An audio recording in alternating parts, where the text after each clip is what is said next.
byari ku wa kabiri tariki 9 z'ukwa gatandatu ubwo nakiraga inkuru y'incamugongo yahinduye ubuzima bwanjye iteka ryose. Yavugaga ko mama wanjye nkunda yari amaze gupfa. Isi yabaye nk'icuza umwijima, intimba n'umujinya byuzuye ubugingo bwanjye. Nakomeje kwibaza impamvu ugiye utansezeyeho bwa nyuma. Nahamagaye izina ryawe mama, ariko nta muntu wigeze ansubiza. Wantwise amezi 9, wihanganira ububabare kugira ngo mbeho. Ubwo nari ndakana gato, wambereye byose. Urukundo rwawe rwari umucyo umurikira inzira yanjye. Yo mama,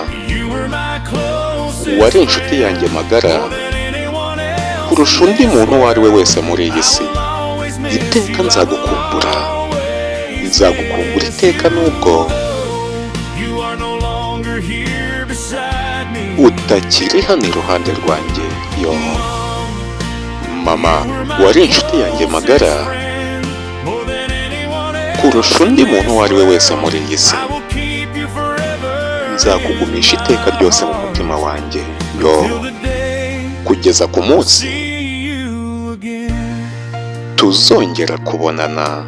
Yo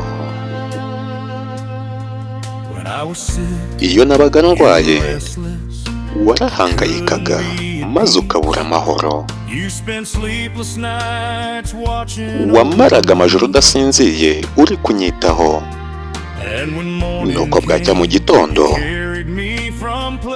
ukambungana ahantu hose ushaka umuti washobora kunkiza. Yo ntiwigeze unyereka uburemere bw'imiruho yawe, habe no kwitotombera imvune wahuraga nazo. Iteka washyiraga ubuzima bwanjye imbere y'ubwawe, kandi urukundo wankundaga ntirwagiraga iherezo. Uyu munsi ndarira nk'umwana muto nubwo ndi umugabo, kubera ko gupfusha mama bisiga igikomere kidakira, bisiga igikomere kidashobora gukira gutyo gusa. Mama, wari inshuti yanjye magara kurusha undi muntu uwo ari we wese muri iyi si. Iteka nzagukumbura, ni ukuri iteka nzagukumbura. Nubwo utakiri hano iruhande rwanjye mama, wari inshuti yanjye magara kurusha undi muntu uwo ari we wese muri iyi si. Iteka nzaguhoza mu mutima wanjye kugeza ku munsi nzongera kukubona. Yo warandeze, uranyobora ndetse umfasha gukura. Wanyigishije ukuntu bakunda ndetse unyigisha no gutanga imbabazi. Yo uyu munsi ubu ndi umugabo kubera wowe mama, kubera ko wampaye ibyawe byose kugira ngo nzagire ahazaza heza. Iteka nzigira kuri wa mutima wawe wuje impuhwe no ku rukundo rwawe rutagereranywa. Nzaharanira kuba umuntu mwiza kugira ngo umurage wawe ugaragarire muri jye.